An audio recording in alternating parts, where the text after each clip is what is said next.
I think if you look at the landscape of running apps, fitness apps, there's a huge push into AI. And then there are a contingency of apps that are saying, we're not going to implement AI. We're going to stay at what we're good at and at the relational level, trying to make connections in that way. And I think that I think this is going to be a fun conversation. One of my goals with this podcast is to offer a little bit of everything to the runner. I'm not specialty. I'm not about the elites. I'm not even just about middle and back of the pack, but I'm really about this industry as a whole and how we all participate in it. So today we're talking mobile technology for runners. We haven't done this yet. Some of you know that that's somewhere that I'm bringing my entrepreneurship to. I care about it. I think there's room for improvement, room for growth there. But first, we're taking a survey of it. And my hope for you as a runner is that you'll hear all this and maybe you'll find something new to use, or maybe you're using something and you hear about something better today. But today, this episode is called 5 Mobile Apps Not Called STRAVA. And I'm glad that you're here with me today. Here we go. Borderlands. Okay, my guest today is Sam Duregger. He's done a lot, and we're old buddies. But I'm having him on not because we're old buddies, but because of this. He was in charge of Order Ahead at Sonic Drive-In. They had 3,600 stores, and when he was working on that, few others were working on it. He was the head of digital transformation for the state of Oklahoma, head of digital at MidFirst, one of the largest privately held banks in the country at $37 billion in assets. He was the fractional head of product for Final Surge. Many of you have heard of Final Surge. He played football at Tulsa. He was a receiver, ran track at Tulsa, go Golden Hurricanes. But he's more and more moving toward fitness, and he is actually also my partner on an app that we're building together. But today ain't about that app. Sam, welcome. You are sitting where right now? I'm sitting in Oklahoma. As you can see, this is not a fake background. These are real books. I'm a book guy. And you read. You know how to read? I read. I read a lot of books. Yeah. Love it. Perfect. Love it. Well, man, I'm glad that you're here, and let's just jump right in, okay? Today, 5 mobile apps for runners not called STRAVA. How about we start with the high-level survey of what's happening in mobile app technology for runners? High level. First off, I think it's really interesting. The landscape has been changing quite drastically over the past, 2 to 3 years, I would say. You've got, and I would kind of put them in 2 different categories. You've got your training and coaching apps, and then you've got your activity tracking apps. And we're going to kind of jump between those to get to the top 5. But I think if you look at the landscape of running apps, fitness apps, there's a huge push into AI. And then there are a contingency of apps that are saying, we're not going to implement AI.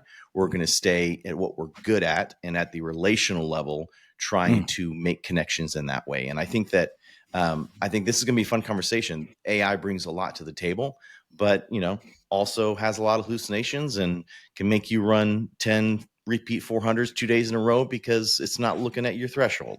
And so there's just a lot that goes on in the data world of AI. And if the data world's not right, then the actual training can be really off. Yeah. Here, some fun I've been having with content on Instagram every now and then is I'll download one of these AI apps and give it a prompt, and it's the output is so ridiculous. And then my joke is always, hey guys, we've got nothing to worry about. AI is here, it's here to save us. But it looks so bad. I know that that this is a broad stroke on AI, and it's developing, and it's, they tell me it's getting better all the time. But sometimes when I dabble in AI in general, I don't feel like there's a threat because it just seems like, maybe it has its various use cases, but can AI, can it really give us and even we're not talking about a specific app yet, but is AI capable of giving us a legit training plan that a coach like you, who's your certified coach for U.S. Triathlon, can it create a plan that can replace you? It's a great question. And I think that ultimately I would say yes. I'm a huge AI proponent. I'm not somebody who thinks AI is going to create the next dystopia, although it potentially has the capability for that. But I think ultimately for now, AI as an assistant coach, if you think about it in that way, that's good. Is as amazing potential to, I think, change the landscape of how you train. Now, AI is best when the data is clean. And a lot of Mm. times, if the data is not clean, then the training plan is going to have some issues. And let's just jump right in, right? So Yep. one of my top apps that is not Strava Mm-hmm. is Fitbod, and Fitbod is a strength training app. I Mm-hmm. know we got a lot of ultra runners listening to Oh the no, podcast. strength is taking shape. It's making its way into running. I'd say my guess is the eyeball test puts me at like 70% of runners are doing it now. I love it, and I think from 20 years ago when my undergrad was in exercise and sports sciences, we wanted runners to be lifting. We want runners to be not doing not throwing up 225 pounds on the old bench press, but doing some sort of strength training. And I think as I get older, right, dad bod 45, I find strength training is really helpful in keeping my joints not painful, all those things. So we know strength training is great, but Fitbod is an AI machine learning app, right? And it brings your workouts to you. You can create your gyms setup. So you can say, this gym at home, I've got these particular pieces of equipment, and these particular pieces of equipment then produces these Oh, exercises, which then in consecutive days, I'm not going to do biceps because that's going to not produce the strength I want. It's going to be variable and dynamic in what it gives you. So Fitbot is doing, in my opinion, AI machine learning really well, and is one of wow. my top apps in the fitness space. And I've been using Fitbot for potentially I'm going on 8 years using that app, and Dude, have found it just foundationally better every year with the AI machine learning it implements. And so if again, it can deliver on what you just said, I'm already looking to download it while you're talking here, because I'm sitting here in Paris with the three kids and my wife, and it's a pretty small apartment. I've got a few like of those rubber bands. right, I mean, so what I'm hearing is that I could just kind of throw in, hey, I've only got my body weight to work with. And, there's some pull up bars at the park right around the corner. Like, is it that? Like, I can just say, hey, here's what's around me. Can you that's craft it. something meaningful for me? That's it. And you can I'm have in. different gym setups, right? So Yeah. this week you got this setup, tomorrow you're working out, you're in a Dude, different setup, and it'll move your exercise to that. love So it. again, like, I think that app is doing it really well, but it doesn't lead with AI. It leads with strength training. It leads with, we really want you to be, get your strength training in. We want you to be fit. We want to know who you are. We want to know what your goals are. And I think Huh. like those pieces are really important, because if it can't create the right persona, the right training plan, the right Uh, whatever, if it doesn't know who you are, what your goals are, and then ultimately the data that you put in, so it needs to track some of that. How many reps are you doing? Did you complete that set? And then it's going to manipulate the next session based on the performance of the last session. So that one, in my opinion, is doing it right. Now, I think like as you think about activity, run tracking, all those different things, we can have a lot of different conversations on where AI is not necessarily hitting the mark. yeah, But again, let's talk about the good stuff. Fitbot is a good one. I love it. I'm in. I'm going to download that. Okay. What's next? What's number two? Well, I think as we kind of jump around, right? So that's Fitbot is kind of a training, a coaching app. I'm going to mention a couple clumped together. You've got, Final Surge, Training Peaks, and TriDot are probably leading the space on coaching apps. And Okay. and Are and they Final Surge, direct I'm going to be biased. competitors? Like, are they the same? Like, are they like? Think of each of them as a circle. Are they all like? Yep. What's the Venn diagram of They're going to those have overlap, three? right? Fitbot is Yeah. going to be all about strength training, but Training Peaks has a strength program. Final Surge Mm. is about running programs, and really Training Peaks and Final Surge is about coaches training their athletes. And I think that those two apps are very interesting. Whereas TriDot, who has sponsorship from Ironman, is making Oh, some headway in the space, is full AI. They're saying we are full AI. We don't have coaches. We have coaches creating the plans that the AI works off of, but ultimately we're full AI. Whereas Final Search and Training Peaks are definitely coach driven. Coaches are selling their training plans. They are training their athletes on the app. They're seeing the data from the athletes so they can manipulate the training plan for next week, the week after. And so those two are very focused on coach athlete relationship. And I think I love those types of applications that have a dual purpose. Hey, I can go buy yeah. a training plan right now if I want to go run a marathon or an ultra or a 10K or 50K or whatever that is from those applications.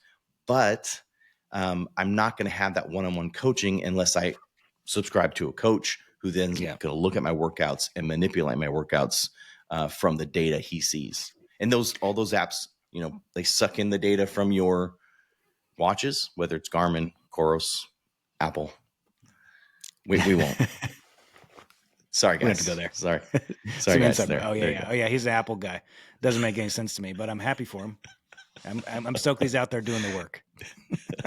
But definitely fits me in a category of like not a serious runner. I think that's where it places me, right?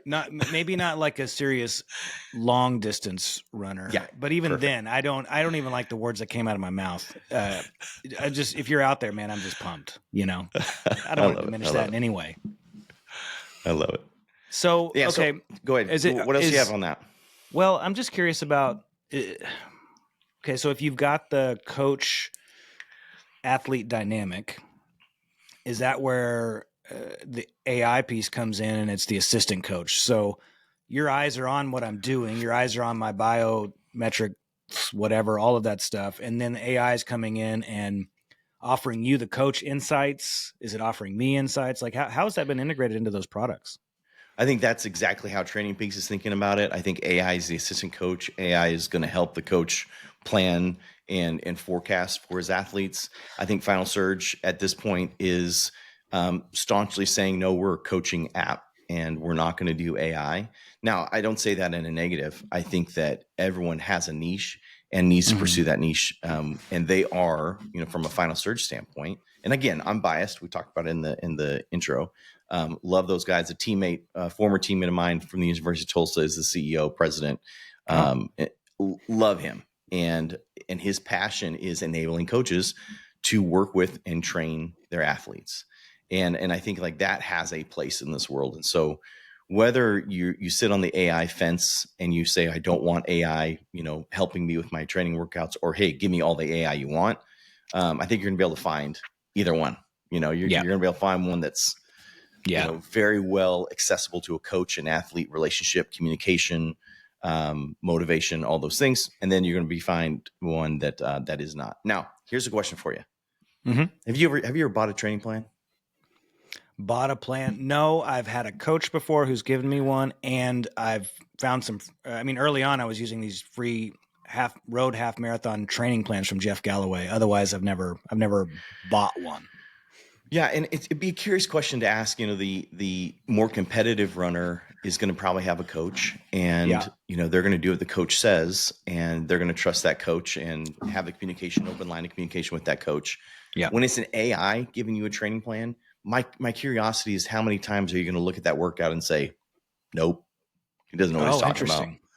So I'm very curious about the cognitive bias on there. I know for FitBod, if there's something I don't want to do, I'm just like either deleting it or I'm replacing it with a exercise in the list of curated exercises for that particular one. Yeah. that I'm going to want to do. And so I think there's some element of coach accountability that is really important as I think about coaching apps, training apps. You're right. I think, AI, what I've liked from like even just using ChatGPT for various things, you have to be self-motivated for it to impact you, I think. Yeah. To your point. Yeah. If you're not self-motivated, you're exactly like you say, like, well, sure, AI told me how I can be the top podcast in the world. But if I just ignore all of it and move on, no one's going to be like, hey, why aren't you doing that? And so if you're that externally motivated person, which I'm largely internally motivated, so I would feel comfortable with that. I would also not be disappointed in myself if I said no to the workout. But someone who's externally motivated, that coach is irreplaceable. That person is irreplaceable. I think so. I think anytime that I've done something that I've been proud of, I ran a under 2 hour half marathon with a coach. And I don't think I could have done that without the coach. I struggled through some injuries during that training plan. Yeah. This is, almost 9 years ago now when I was 36, but he was there sending me text messages, giving me that motivation. And so I think that piece of the puzzle is really important, but I love the idea. Again, I love the idea of AI being an assistant coach that gets me 3/4 the way there And then as a coach, I can tweak and manipulate based on my athlete's needs. Yep. Like out of the gates, 100% AI as an assistant coach. Sign me up. The replacement for the coach is a wait and see, but I'm tracking with you. I love that. All right. What's next? What's next on your list? Okay. So my list starts to get muddy from here on, right? Because I think that you have some top apps in the app stores, you have some top downloads, you have things that people are using all the time. But when I look at it in the health and fitness space, I'm like, well, why are they using this? Great example. MyFitnessPal continues to show up high on every list. 200 million registered users, right? 200 million? We've got generated over 12 million in revenue, in-app revenues. And so ultimately, MyFitnessPal, though terribly designed, Terribly. But I think it's probably like a Craigslist thing where it's like Web 1.0 by design at this point. Like it feels we know like they could do better. It feels like they just gobbled up a ton of users, and then nobody ever deleted it from their phone, and then they really moved into some more of that nutrition space as well. So again, it might be a nutrition space app that gets a lot of traction there, and then if you think about things that were really going fast early on, Map My Run was really building fast, and then it was bought by Under Armour. You think about other apps that were purchased. And you're always kind of thinking about, okay, why did that go away? Or why is that, why is that doing what it is doing or should not be doing? I probably should say Map My Run was also recently bought by Outside. I was just going to say, okay, so I love that you brought up Map My Run, because right now we're working on adding a second race in Salt Lake City. Right now we just have one. May 31st this year, 2025. We're looking at adding a second. And I went to Map My Run, which was like an old classic for me. And now I said, man, it's bought by Outside. Somehow I don't know. I mean, they had to have tried. They made the user experience 2x worse. I am never using it again. So I went to my partner's in that race, Jared. He uses Plotter Route, which is clunky, but I can't Map My Run. I don't know why you would buy it and then just downgrade that sucker immediately. But that's the reputation Outside has. Right, exactly. I mean, they went on a buying spree and ultimately bought a lot of products. Tried to, race registration, everything. Yep. Owned by a PE firm, absolutely. So okay. So now let's talk about something that's I'm really interested in hearing your feedback on. Yeah. Right. You've got Zwift and Wahoo Fitness. That's going to hit my top 5. I always pay for the Zwift membership every year with the hopes that I'm going to do my indoor bike over the wintertime here in Oklahoma. And I end up doing it probably under 10 times. Now, so for me, I love the idea of Zwift. And then, Wahoo Fitness bringing in a lot of the hardware for both running and biking with their kicker trainer on the bike and the Run Smart treadmill. I think they're doing amazing things on hardware and software kind of married together. But man, I can't get excited about watching my digital self, ride alongside lava trails. And I just, for some reason, I can't get excited about it. I'd rather watch a movie and suffer on the bike while watching a movie. Yeah. I think it's antithetical to what is enjoyable about riding and running. And so you're doing it from a head knowledge moment of like, I know this is the right thing to do. I have to do this. But the passion is not there. The stuff that makes us actually in this sport is not present, other than, hey, I know I need to do this for X, Y, and Z purposes for my fitness. And any day of the week, I would watch a movie. Like when I used to run on treadmills, when I lived in Salt Lake, I had a gym membership. It was cold. I got to the point where I'm happy and fine to just run in the cold.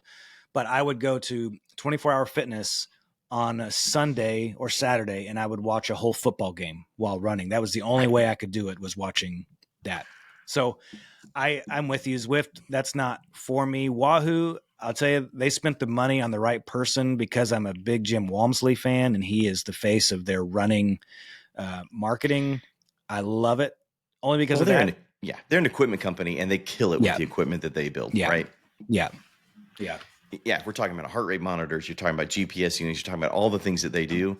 Yeah. They are absolutely killing. And they've been around for a long time. I mean, I think my first heart rate monitor was a Wahoo heart rate monitor back in, you use like Polar and Wahoo. Those are your Oh, two that's crazy. I options. had never heard. I mean, I was talking to another friend the other day, Andrew Henke. He knew all about Wahoo. I just had never heard of it. So they're kind of, I guess the sport's relatively young.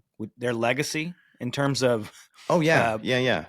heart rate monitors and stuff. I didn't know I that. would say, I ride my bike quite a bit, and I would say that back in the day, like the Wahoo heart rate monitor tracked to the Bluetooth was the way to go. I mean, it was fantastic.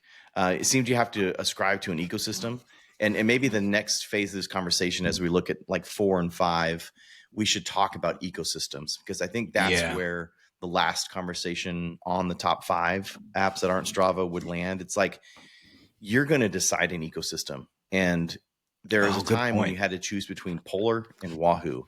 And in whatever ecosystem you chose is what you had to then buy for your bike. You had to buy all the Polar stuff so it would match. So you get Oh, your I'm going to mess up all the words because I'm not a serious biker as well. But all of your metrics had to be on the same platform. All of the yeah. components on the bike had to be on the same platform in order for you to get the numbers to then know if you're doing well or not. And I think like that particular piece, as we look at, this list is, okay, are you a Garmin guy or are you an Apple guy? Mm. And that kind of then funnels you into this next 2 apps. Like, Yeah. where are you going from your activity tracking and monitoring and all those things? And I think Mm. that Garmin in particular does a fantastic job connecting all the devices into one place, and then it feeds that information to wherever you want it to go. And so if you're an Android user or if you're a Garmin watch user, those things are going to be able to pick up everything and put it where you need it to be. Do you need to feed to Strava? Do you need to feed it to other applications that need your data? Garmin Connect is the way to go. I don't know if there's too many people living in Garmin Connect. I think they Yes. are using Garmin Connect for the data. Yep. Okay. And then, Here's my. Can go I ahead. say something? Yeah, Okay, yeah. on Garmin. So I was in the Garmin ecosystem for a long time, and I love that you're calling out ecosystems. Um, and what I liked about Garmin was that it was I mean, the hardware was great. I was happy with the metrics, and it would sync immediately with Strava, and I was never in Garmin. And then I learned about was a few features that Garmin had that I liked through the app, and that was like this alert system that you could have if you fall down Perfect. and Yeah. you're within reach of a cell signal. It would say, hey, you've got 10 seconds to hit this button, otherwise we think something's wrong with you, and we're going to call your contacts and tell them that you've been hurt. I liked that a lot. They also had a training plan. And now I wasn't even thinking about this. They'd have a training plan that would be like this marquee notable coach. They had like 6 of them, and you say, hey, what's your plan? What's your goal? Do you want to run faster? Whatever. Pick this person, and then it would take your data and it would create, here's your lead up to a half marathon. This is how you should train for it. So I liked Garmin, even though I abandoned Garmin for Koros, because I think Mm-hmm. ecosystems now. What's crazy, I think Strava has solved for some of those ecosystem problems, because if Sure. everything just goes into Strava, then Strava is like the lowest common It's the one denominator. ring to rule them all, right? I think Yes. that's the Yeah. piece that's both frustrating about Strava and Yeah. and good. It's what they've carved out from a product market fit, right? They Yeah. are the one ring. Yeah. Yeah, but okay, so let's keep talking about the ecosystems and talk a little bit about Apple Fitness and Nike training. So Mm. early on, Apple did not have a fitness product. They partnered with Nike, and you bought an Apple Watch that was branded with a Nike band and came with Nike Fitness and Nike Run Club. And as kind of an Apple and Nike guy, I mean, should I tape that out, put a tape over No, that? Like, you're safe I with me. think, My dude Brian wouldn't like it, but yeah, I'm a Nike guy. I don't mind it. Nike Air Maxes. I mean, there's just something nostalgic about all of it. Yep. But I think that you have a ton of users who saw Nike Training Club, Nike Run Club as a free app, free competitor to Strava. It Yeah. had the tracking. It had nice design. You could see it. It feeds into your Apple ecosystem, your Apple Health. And so you stayed within that ecosystem, and Nike did a masterful job in capturing a large amount of users into those applications, and all the content is still free. It blows my mind. It's all Yeah. free. Now you compare that to Peloton, who's trying to do the same thing, but it's a fee-based system. And so Nike has masterfully positioned themselves from a software standpoint to create a free app that captures an audience. Then Apple Fitness came out, which seemed like, well, let's just steal everything that Nike Training Club did and good put that point. into an app. I never really thought about that, but I did play with that Nike app early on, and I do occasionally dip into my Apple Fitness app out of curiosity. And you're right. I mean, I feel like even the interface or the user experience looks even somewhat similar to me. Yep. So, I mean, I think you just got to, hat tip to Apple and Nike and say, I don't know what you're doing. I love Nike Training Club. I use it all the time. I do yoga from those classes, hit classes from there. But for running, tracking, activity tracking, I just use Apple. I use my watch and I track my run or my bike with my watch. I'm away from Strava now for the past year and a half. And I feel kind of good about that. Now, I'm going to give one shout out to Strava right here, because I think there's one feature. There's one feature that I absolutely love, especially as a bike rider, their beacon. When you text your wife, and say, hey, I'm going on this ride right now, and she can follow that ride. And if anything happens during that ride, she's notified. It's that safety feature that I think is really important, and I love that. I mean, listen, I've had batteries thrown at me bike riding. I've been almost clipped by trucks. I've been yelled at. I've been, run off the road. Like, biking has become really difficult because everyone's on their phone. And for some reason, nobody wants to share the road with a biker. And so like, that particular feature is amazing. I love it. Yeah, that's great. So the Apple ecosystem, the Garmin ecosystem, I mean, I'm an Apple. I've always been an Apple guy as long as I've been able to afford buying my own computer. My parents would have never, but they weren't. I mean, gosh, I'm too old. My parents didn't buy computers. I mean, in my head growing up, I can hear the AOL dial-up when I was like in junior high for the first time, like hearing that scrambling noise. So let's just establish I'm too old. But the Apple ecosystem, the reason I love that is because my creative day in and day out life is the Apple ecosystem, top to bottom. So for me, that's the case. I bought the Apple Ultra watch when it first came out. It was just, it made me too connected to my greater ecosystem. I didn't want text messages. I didn't want to be in my goal in running is to escape that. So that's the only reason I left it. But the case of like I'm already in the Apple ecosystem and that pulling me in, I like that. I like this. Like, there's an overall simplicity to that. I wish I could open my Apple Fitness app and see my Strava stuff, which I think I just made the connection, and maybe it's going to start working. But yeah, to your point, we're all sort of living in these ecosystems if we love our running data, which I think, most of us do. Yeah. And I think I'm going to get real technical for just like 2 minutes. I think working with Apple has been really interesting. When I was fractional head of product for Final Surge, we were releasing some of their features that then took your structured workout and pushed it to your device. And so ultimately, if I'm doing intervals, it pushes it to my watch, and I can be prompted to run. Okay, hey, we're on this interval now. We're on a run interval. Okay, now we're on a rest interval. So these structured workouts are pretty awesome. Garmin has it as well. And so you're looking at these ecosystems and you're saying, wow, Garmin created the Fit file, which is a standard file for all fitness companies has kind of adopted and said, here's where I'm going to get my information. This is the structure that it's going to be in, whether we're talking about how far you're running, the time. Yes. Is that the same thing as GPX? Is that the same thing? GPX might just be route. Yeah. I think it's route. So you got all the metadata, right, that comes with your activity. And Garmin did a great job. This is a standard. It's a Fit file. But Apple deviated from that standard. And so ultimately integrating with Apple became 10 times harder because it had its own standard from a file standpoint, from how you integrate it at the technical level with those APIs. So I think it's just something to worth noting. Like Apple's always going to do its own thing. It's always going to live in its own ecosystem. And there is a standard out there that is utilized by a lot of different companies. So just something to think about. And that's not either good or bad because it's all under the covers. Right. But it's something that I found fascinating. Okay. I love it.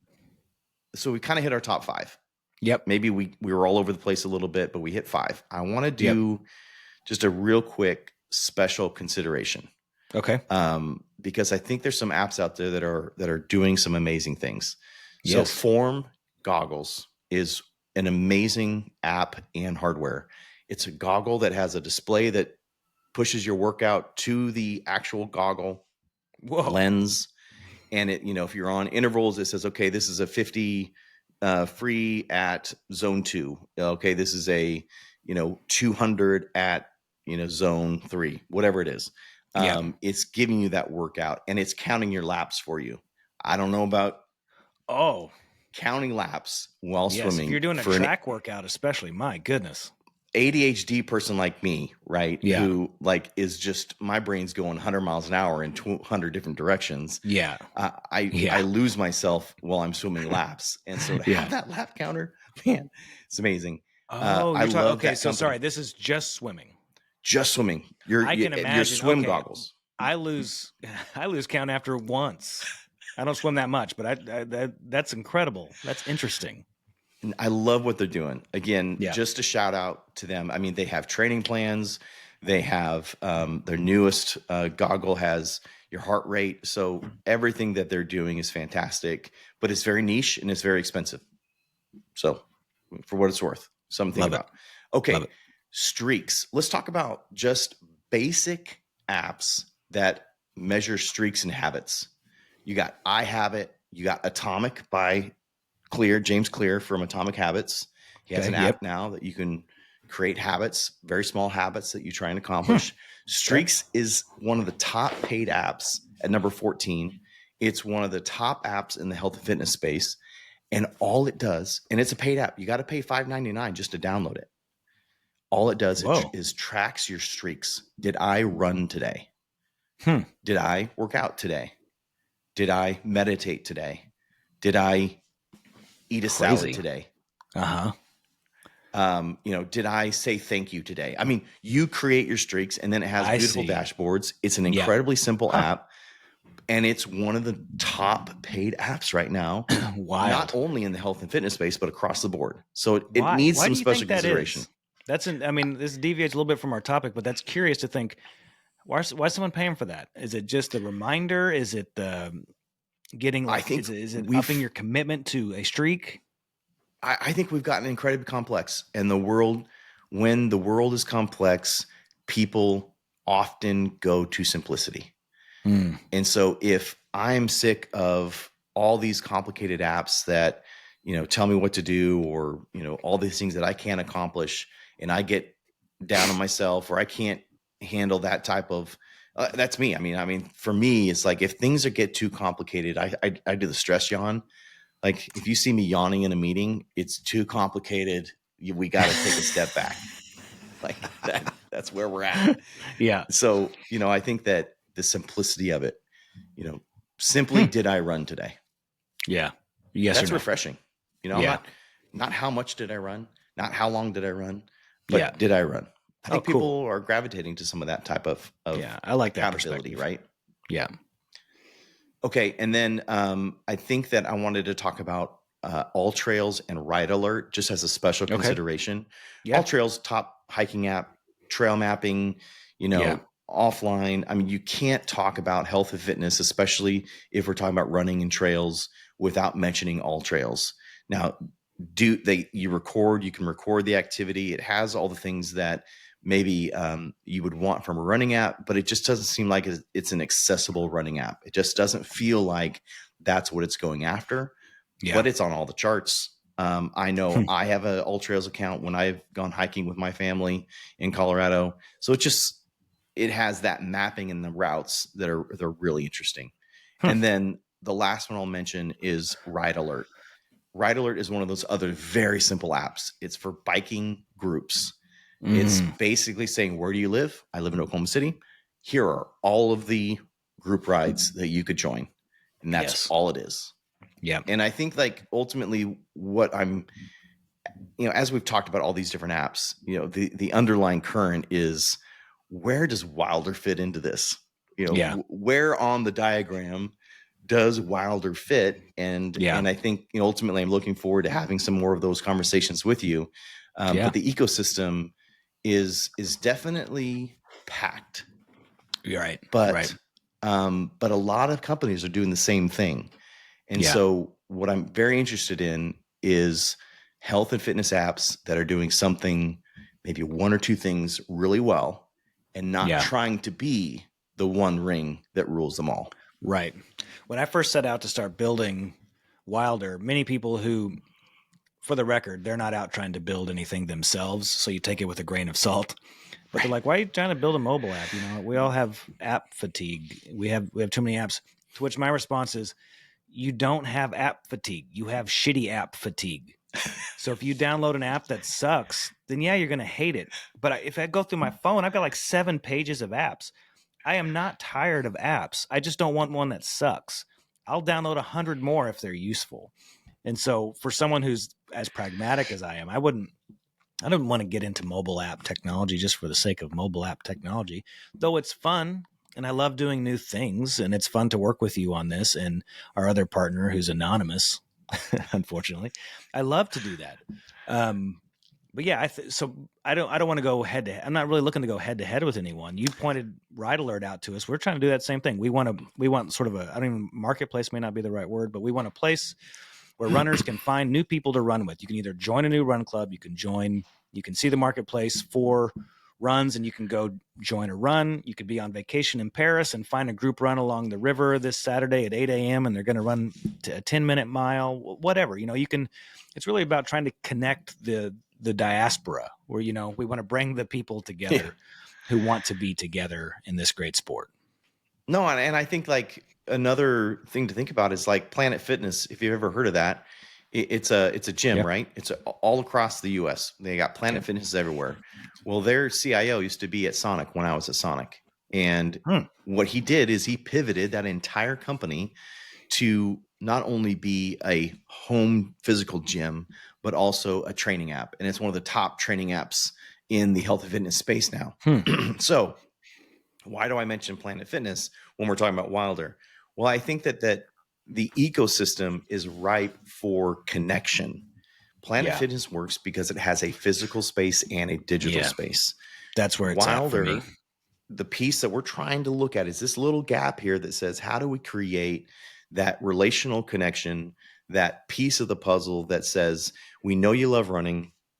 You might be somebody who tracks every single detail of your run, or you might be somebody who uses streaks and just says, I ran today. Yeah. You have a place in Wilder, no matter where you're coming from, because we're not going to be the activity tracker. We're not going to be doing all of the numbers. We're going to be the space that you have a conversation with your favorite group run friends. If you're traveling, you can find a safe environment to go run from. And so I think those particular pieces is what I'm most excited about, right? We're building something that I would use. We're building something that is relational in its forefront and then has accountability. I mean, ultimately, if you're going to a group run, you're trying to get better. You're trying to get that one thing that, just one quick story, as I think about group dynamics.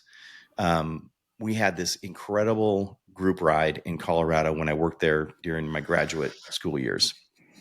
And there's nothing better than having a group of 7 to 10 guys, gals that can just hammer it on a ride.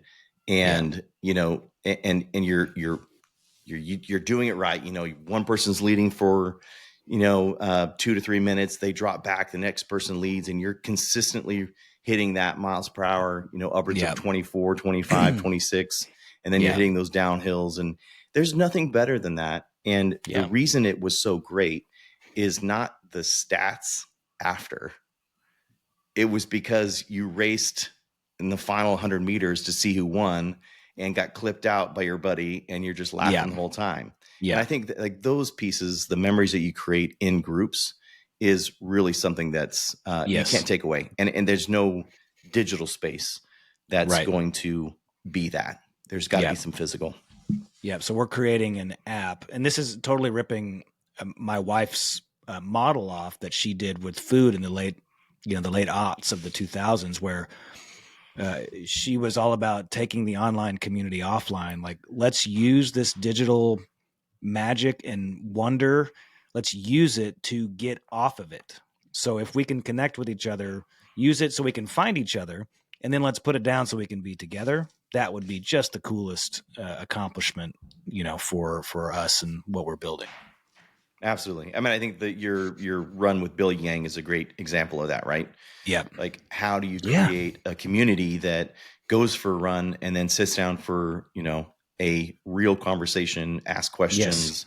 Like, fantastic. I mean, you could feel, even listening to the podcast, you can feel the magic in the room. And I think that piece is something that is. I mean, what's cool about that is that we've all just done the run, and so we've got all those great chemicals pumping, and so there's just this positive energy post run of just being together, and we're just pumped. We're building memories, we're building bonds. It's great. Yeah, I love it. Well, hey man, I appreciate you bringing me on. Yeah, dude. Let's do it again. So everyone knows, you'll hear this voice of Sam Duregger more and more, because as we get closer to launching Wilder, we'll have these little like Wilder minutes, where he's talking about what's going on in that world. That'll just kind of pop in an episode, and at the beginning or at the end. So get used to this voice, and I'm stoked that Wilder is just around the corner, though we don't have a launch date yet, but it's very close. I mean, there's like everything inside me just wants to, show everybody just the little screens that we have. I know. Create a group. I'm so pumped. It's so great. For those of you awesome people, 1,000 or so of you who used the version of Wilder already, just for the record, Sam was not a part of Wilder yet. I do not want you to look at that and think, wow, Sam, this is great. If you go download what's in the store right now, that's me when I was on my own, just like I'm out there hustling. Like, when you see what's out there now, think of that guy that's in front of the Eiffel Tower with the balls underneath the cups and shuffle them all around, trying to fit. Like, I don't know what I'm doing. But you built a nice rickety skateboard. Something. You built a nice rickety skateboard. Yes, and exactly. We're building a nice scooter right now, and maybe someday it'll be a motorcycle, and then in the future, if we keep building, it's going to be that big, beautiful car. Yeah. That's going to take us somewhere. I proved that skateboarding is fun. I just didn't create the right skateboard. And so that's what's coming. And thanks to you, Sam, and our other partner, I'm really pumped on it. So let's do this again soon, and we'll see you next time.